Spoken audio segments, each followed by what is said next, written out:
Paz do Senhor, meus queridos irmãos, meus queridos amigos do YouTube. Eu sou o pastor Jucimar e esse é o canal Papo de Cristão, este canal que é um canal voltado para a educação cristã. Eu quero já agradecer você que já se inscreveu, você que já deixou aí o seu joinha, você que já compartilhou.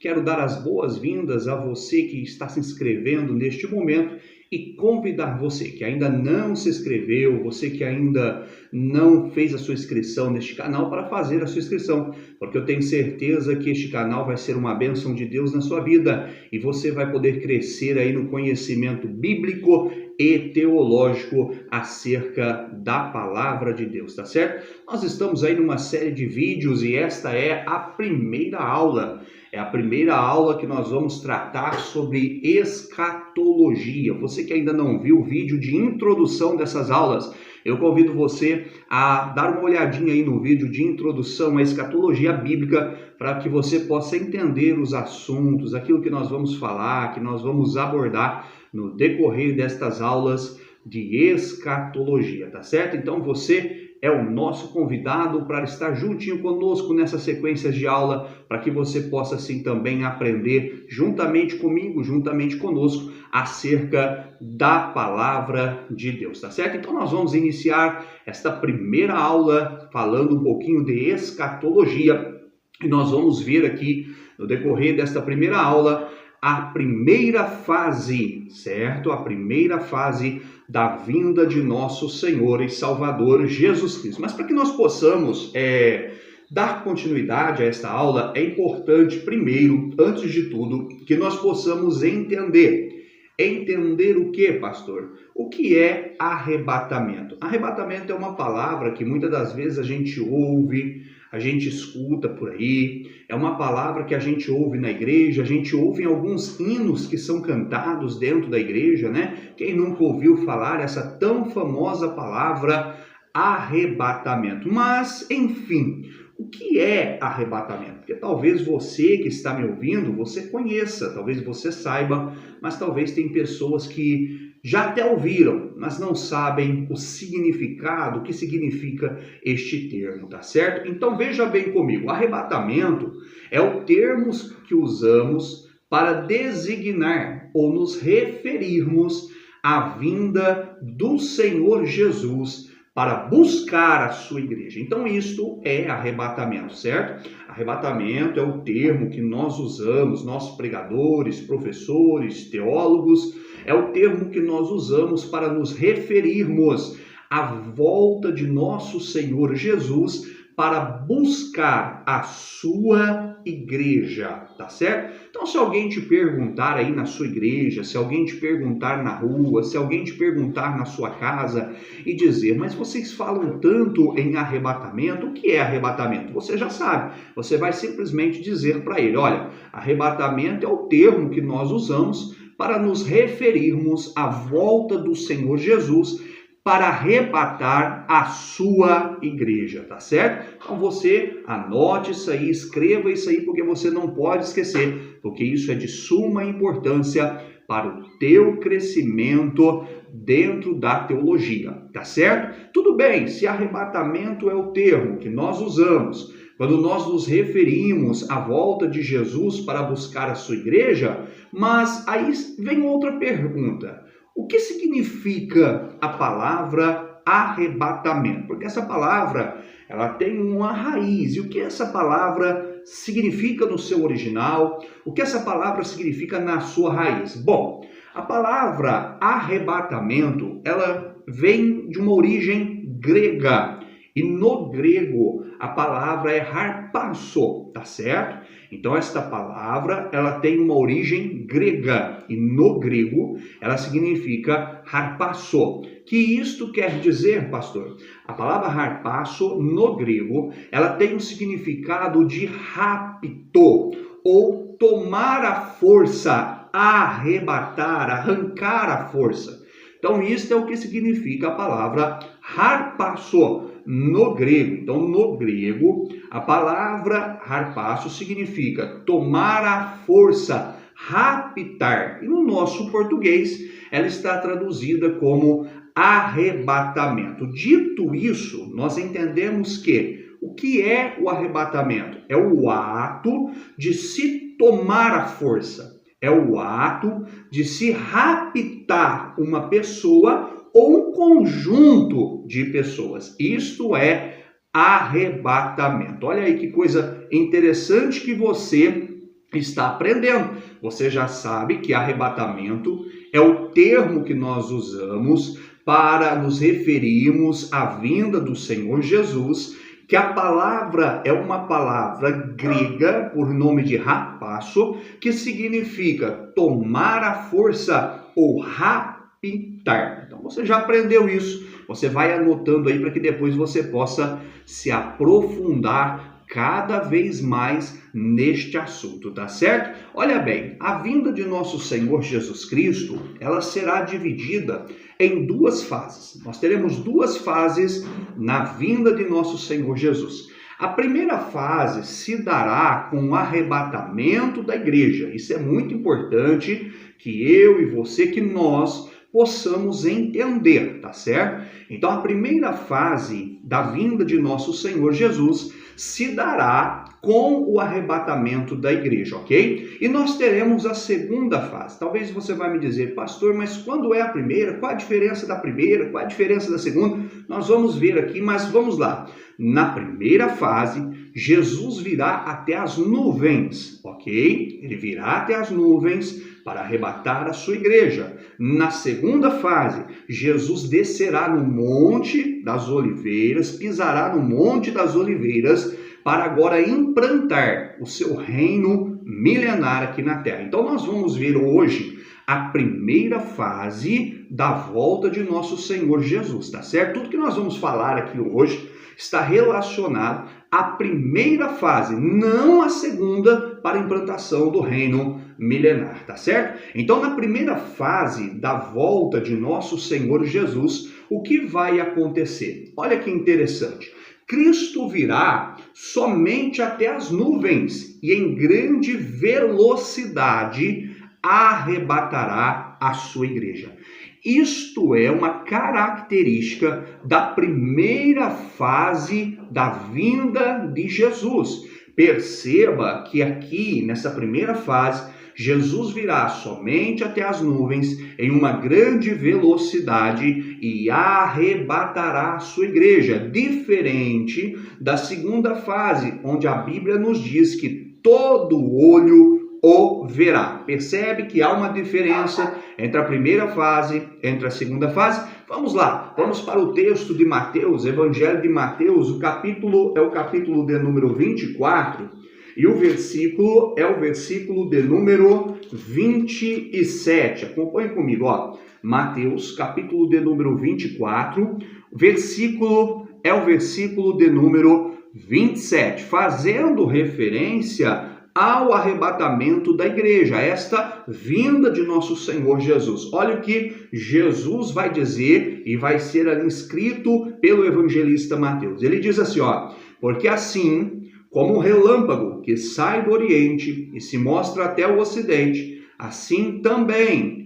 será a vinda do Filho do Homem. Então perceba que Jesus ele está falando de algo muito rápido, um relâmpago. Você não consegue definir a sua velocidade quando ele vai acontecer. Perceba que o relâmpago ele acontece de uma forma tão rápida que você só toma aquele choque e já aconteceu. Não dá tempo de você fazer nada, não dá tempo. Se precisar de você correr, não dá tempo de você correr. Se precisar de você se esconder, não dá tempo de você se esconder, porque é numa velocidade muito rápida. Então assim também será a vinda de nosso Senhor e Salvador Jesus Cristo. Será numa velocidade extraordinária. Qual é a velocidade mais rápida que o ser humano, que a ciência conhece hoje? A velocidade da luz. Mas a vinda de Jesus, ela vai ultrapassar, o arrebatamento da igreja vai ultrapassar a velocidade da luz. Será numa velocidade nunca vista e nunca antes medida pelo homem, tá certo? Olha outro texto que também nos ajuda a entender isto, é 1 Coríntios, olha o que o apóstolo São Paulo, ele vai nos dizer na primeira carta de Coríntios, no capítulo de número 15, veja comigo, primeira carta de Coríntios, capítulo é o capítulo 15, o verso é o verso de número 52, vai anotando aí, primeira carta de Coríntios, capítulo 15, verso 52, olha o que Paulo vai dizer, num momento, num abrir e fechar de olhos, ante a última trombeta, porque a trombeta soará, os mortos ressuscitarão incorruptíveis e nós seremos transformados. Mas eu quero frisar aqui nesse instante a parte A do versículo. Num momento, num abrir e fechar de olhos, ou seja, em milésimos de segundos, Cristo arrebatará a sua igreja. Vai ser algo muito rápido, em uma velocidade nunca vista antes. Então esta é a primeira coisa que eu e você precisamos entender sobre o arrebatamento da igreja. O arrebatamento da igreja será em uma velocidade extraordinária, tá certo? Quando nós falamos de arrebatamento, nós precisamos entender que a vinda do nosso Senhor Jesus, ela será algo iminente. Você já ouviu essa palavra? Talvez você nunca ouviu essa palavra e você está dizendo, pastor, mas o que é algo iminente? Eu vou te explicar. Olha, a palavra iminente, ela significa que está a ponto de acontecer, próximo, imediato. Ou seja, a vinda de nosso Senhor Jesus, ela é algo iminente. Ela é algo que está para acontecer agora, neste momento.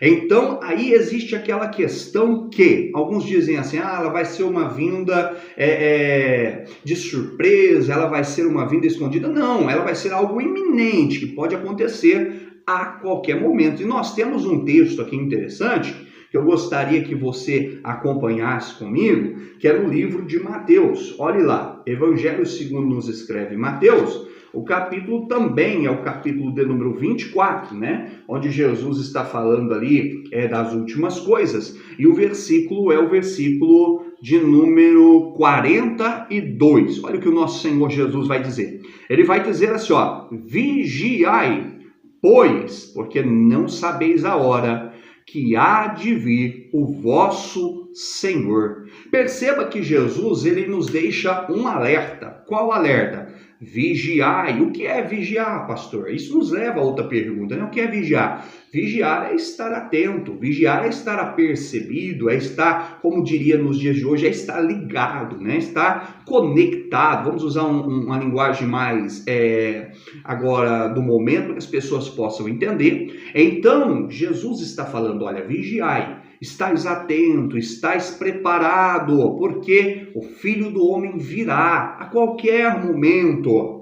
Então, a vinda de nosso Senhor Jesus, ela é algo iminente. Isso quer dizer, ela pode acontecer a qualquer momento. Ela pode acontecer hoje, ela pode acontecer nesta madrugada, ela pode acontecer amanhã, ela pode acontecer daqui a 1 ano, 2 anos, nós não sabemos. E durante toda a história, as pessoas que tentaram marcar data, que tentaram marcar dia, marcar horário, ficaram decepcionadas porque erraram nas suas previsões. Mas de uma coisa é certa, Jesus voltará e a sua volta será algo iminente a qualquer momento e a qualquer instante. Perceba que Jesus voltará, virá até as nuvens, ele não tocará os seus pés na terra, a sua volta será em uma velocidade nunca vista antes, o arrebatamento acontecerá em uma velocidade nunca vista antes. Infelizmente, as pessoas que aqui ficarem, que estiverem desviadas, que estiverem longe do Senhor,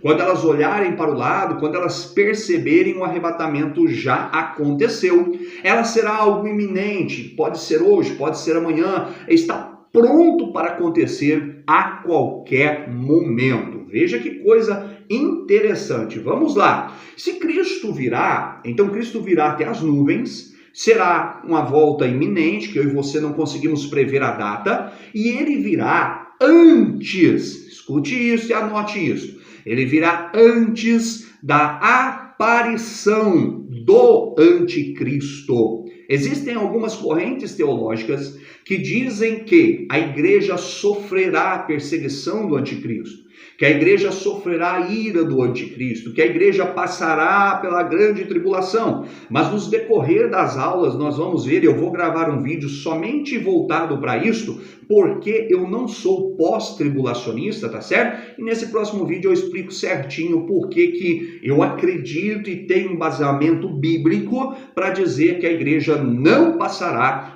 pela grande tribulação. Olha que coisa interessante. Então, o anticristo, o iníquo, filho da perdição, quando ele se manifestar, a igreja do Senhor não estará mais aqui na terra. Jesus já terá arrebatado a sua igreja, já terá levado os santos para encontrar com ele nos ares e entrar para o tribunal de Cristo. Então o anticristo começará o seu domínio, o seu governo sobre os reinos e sobre as nações da terra. Olha o texto de Paulo, nós vamos usar agora 1 Tessalonicenses.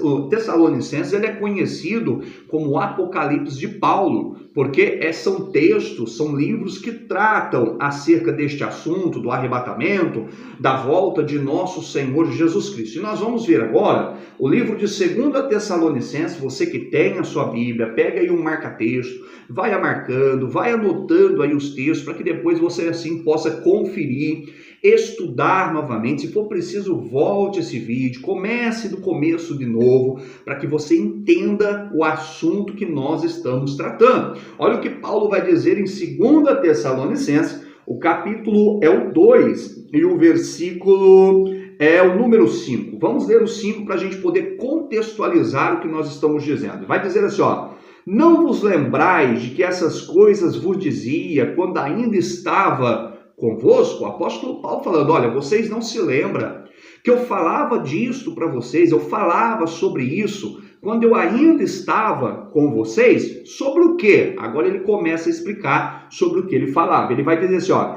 e agora vós sabeis o que o detém, para que o seu próprio tempo seja manifestado. Perceba que ele está fazendo referência a alguém aqui. Ele está dizendo, olha, existe algo que o detém. Quem? Alguém. Agora ele vai continuar o texto, ele vai dizer, porque já o ministério da injustiça opera. Somente há um que agora resiste até que do meio seja tirado, e então será revelado o iníquo, a quem o Senhor desfará pelo assopro da sua boca e aniquilará pelo esplendor da sua vinda. Se é esplendor, é porque todo mundo vai ter que ver. Então não aqui quando o iníquo for aniquilado, não é no arrebatamento, já está se falando, é uma profecia futura para quando Cristo vier implantar o reino milenar, tá certo? Mas perceba que o Paulo vai dizer aqui que existe um que ainda detém, que ainda resiste, que ainda impede que este homem, o filho do iníquo, o filho da perdição, ele se manifeste. E nós acreditamos, né, é uma corrente teológica, nós acreditamos que este alguém é o Espírito Santo. Porque quando a igreja ela for tirada, o Espírito Santo também será tirado. Pastor, mas não haverá salvação na grande tribulação? Como pode, se o Espírito Santo... Não, é outra história e a gente vai ver isso também, se vai haver salvação, se não vai haver salvação no período da grande tribulação dos 7 anos, tá certo? Mas então, quando Cristo arrebatar a sua igreja, quando Jesus levar a sua igreja, então se manifestará quem? O iníquo, filho da perdição, e ele agora governará toda a terra. Perceba que é uma coisa importante de nós analisarmos e entendermos que a grande tribulação, ela não é diferente do que muitas pessoas pensam, diferente do que algumas vezes a gente até ouve a pregar nos púlpitos, e isto é uma barbaridade.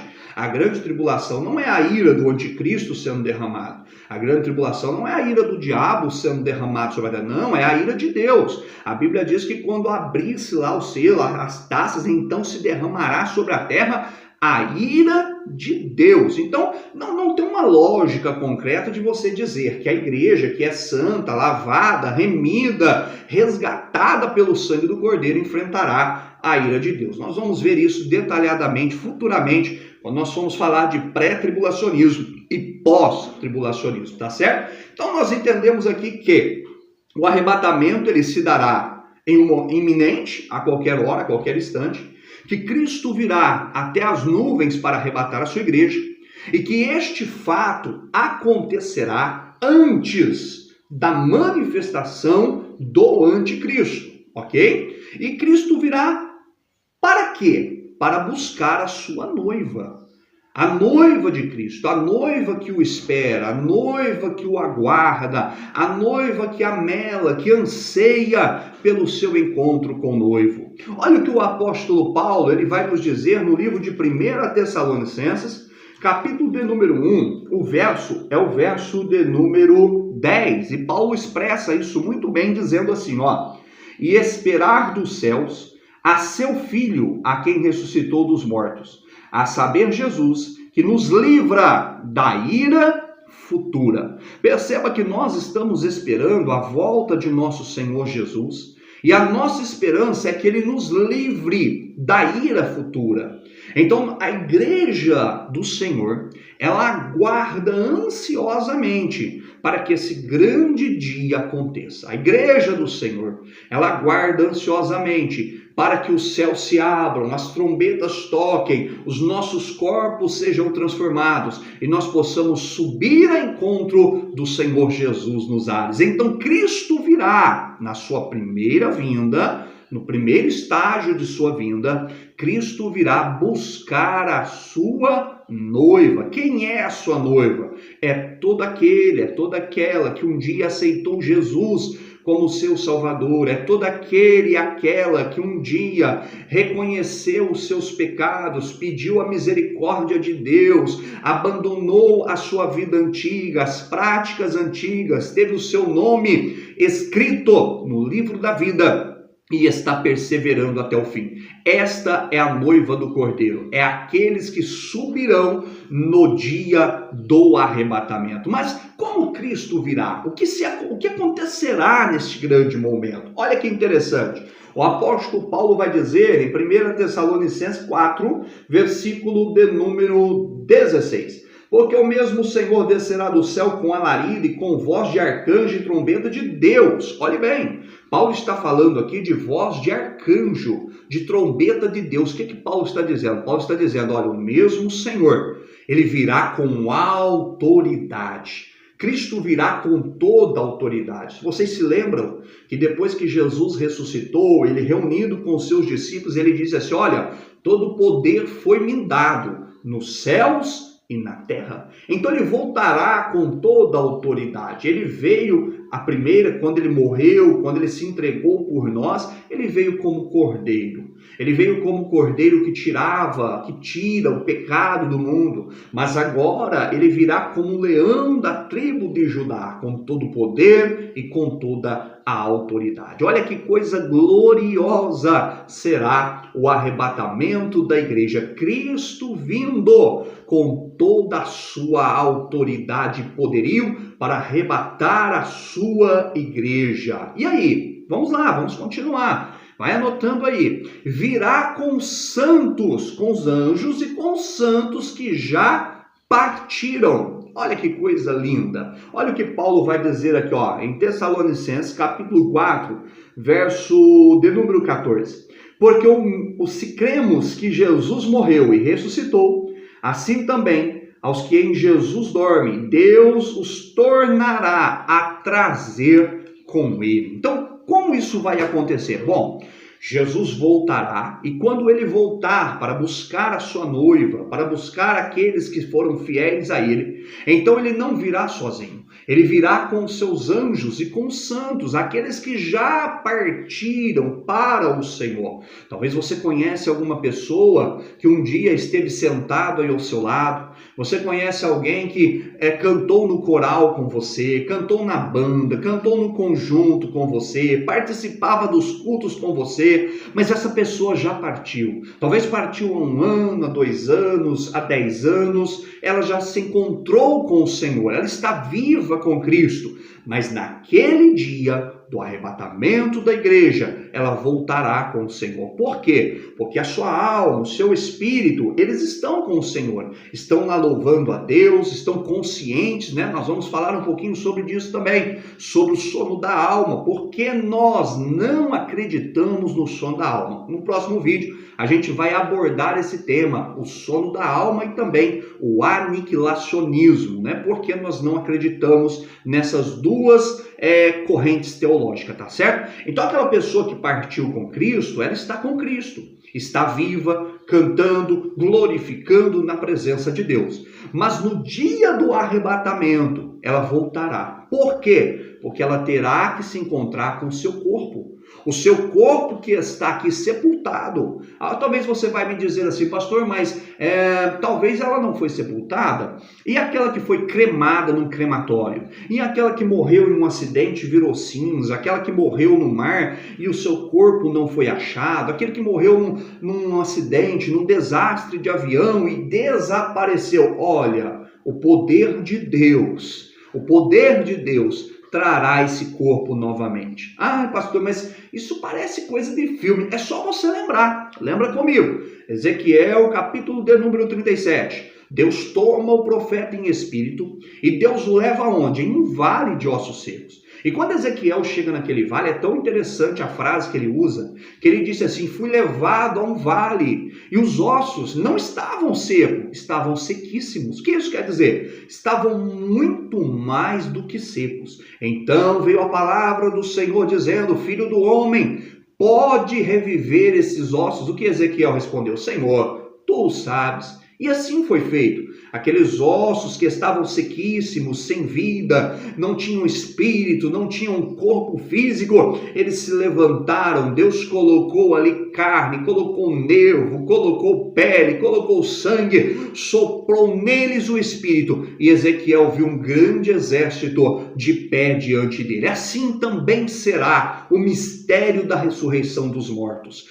Aqueles que morreram em Cristo ressuscitarão, não importa como ele partiu, não importa a maneira que ele foi sepultado, se ele foi cremado, se nunca acharam o seu corpo, se seu corpo foi despedaçado, isto não importa. A questão é, esse corpo voltará à vida novamente, não da mesma maneira, não da mesma forma, com a mesma carne, com as mesmas deficiências, com as mesmas enfermidades, com as mesmas dores, não, porque olha o que o apóstolo vai nos dizer, ele vai continuar aqui no mesmo texto que nós estamos lendo, olha o que ele vai dizer, porque o mesmo Senhor descerá do céu com alarido e com voz de arcanjo, com trombeta de Deus, e os que morreram em Cristo ressuscitarão primeiro. Depois nós, os que ficarmos vivos, seremos arrebatados juntamente com ele nas nuvens,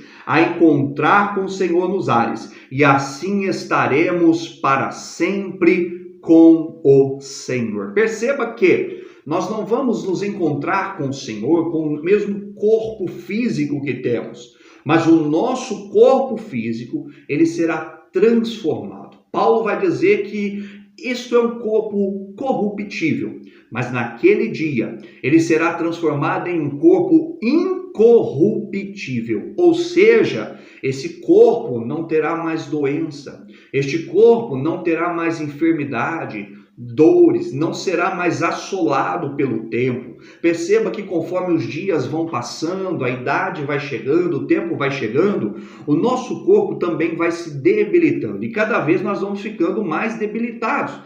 A fraqueza vem, doenças que nós não tínhamos na nossa adolescência, na nossa juventude, agora estão sobre nós, porque esta é a tendência. A cada ano que se passa, o corpo ele vai se enfraquecendo, vai se debilitando mais e mais. Mas no arrebatamento da igreja, quando Cristo buscar a sua igreja, os nossos corpos serão transformados e a enfermidade não existirá mais, a fraqueza não existirá mais, o desânimo não existirá mais, porque nós estaremos em um corpo glorioso, transformado pelo poder de Deus. E eu acho interessante o que o apóstolo vai dizer, porque ele vai dizer assim, ó, e ele diz uma coisa interessante, eu quero que você pense comigo o seguinte, qual o privilégio, como você ficaria se Deus, se o Senhor Jesus falasse para você assim, meu filho, você vai passar um dia na minha presença. Seria glorioso, não seria? Já seria algo extraordinário. Se o Senhor Jesus dissesse para mim ou para você hoje, assim, ó, vem aqui para o céu, sobe para cá, você vai passar um dia comigo, já seria algo que eu e você iríamos olhar e dizer, não somos dignos, não somos merecedores deste privilégio. Mas extraordinário é o que o apóstolo Paulo fala. Porque se você reparar bem, no finalzinho do texto em que lemos, Paulo ele vai dizer assim, ó, e assim estaremos sempre com o Senhor. Então perceba que Paulo ele vai deixar bem claro que após o arrebatamento da igreja, após nós termos os nossos corpos transformados, isso não vai ser somente por um ano, por 2 anos, por 3 anos, não. Isso será para sempre, ou seja, será pela eternidade. Nós estaremos para sempre na presença do Senhor, louvando o seu nome, glorificando o seu nome, exaltando o seu nome, lá em um lugar onde não há dor, onde não há sofrimento, onde não há lágrimas, não há choro, não há fome. Nós estaremos para sempre com o Senhor. Esta é a promessa para a igreja. É a promessa que o nosso Senhor Jesus ele fez. Ele fez para mim, ele fez para você, ele fez para todos aqueles que um dia o aceitaram como Senhor e Salvador da sua alma. Então a esperança da igreja, ela não está no governo que vai se levantar. A esperança da igreja não está na Bolsa de Nova York, na Bolsa de Tóquio. A esperança da igreja não está nas moedas, no dólar, no euro, no Bitcoin. Não, não. A esperança da igreja está na volta bendita de nosso Senhor e Salvador Jesus Cristo.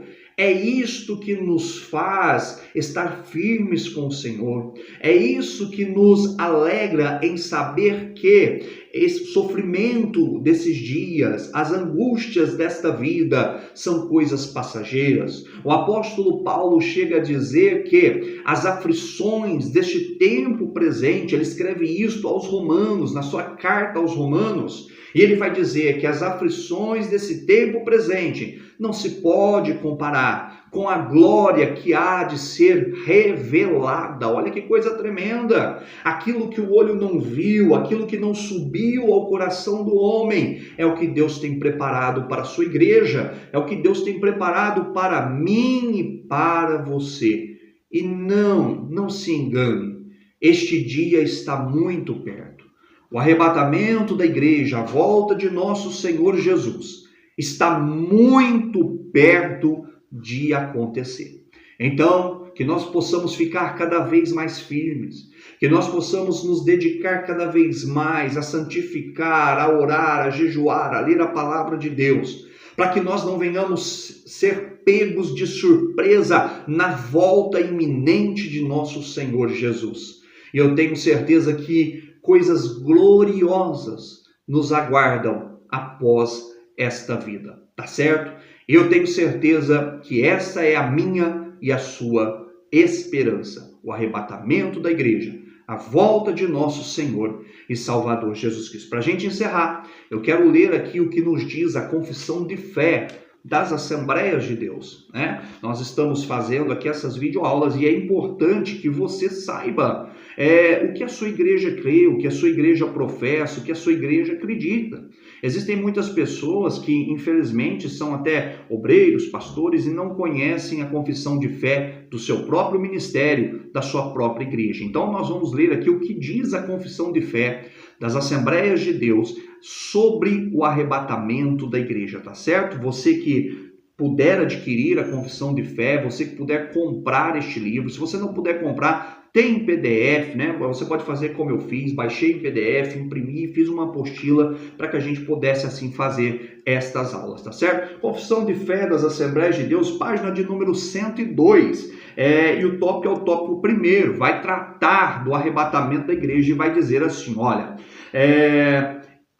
o arrebatamento da igreja é o termo que nós usamos para designar o rapto dos santos da face da terra para o encontro com o Senhor nos ares, como disse Paulo, né? Porque o mesmo Senhor descerá do céu com alarido, com voz de arcanjo, com trombeta de Deus. Os que morreram em Cristo ressuscitarão primeiro, depois nós, os que ficarmos vivos, seremos arrebatados juntamente com ele nas nuvens, a encontrar o Senhor nos ares. Assim estaremos sempre com o Senhor. É o texto que lemos de 1 Tessalonicenses, capítulo 4, verso 16, verso 17.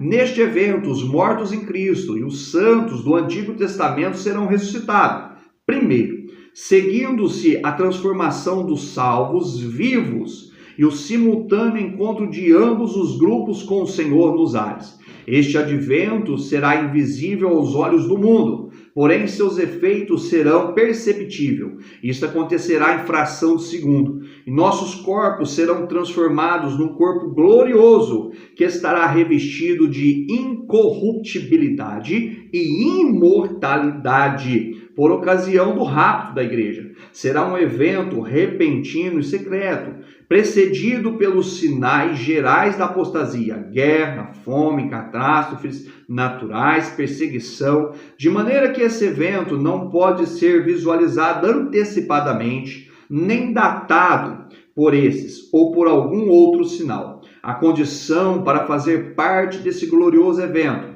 é estar em Cristo.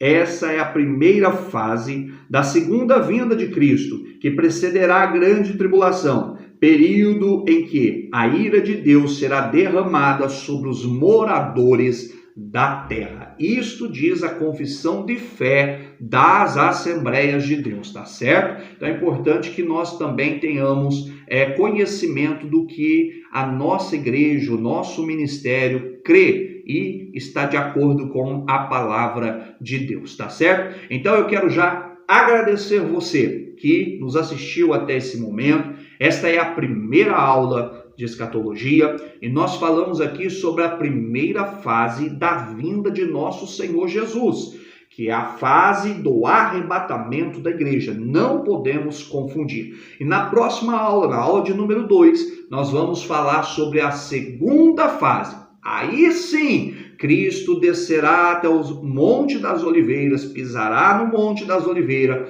todo olho o verá ali no Monte das Oliveiras e ele vai implantar o reino milenar, aquilo que nós conhecemos como milênio, tá certo? Que Deus te abençoe.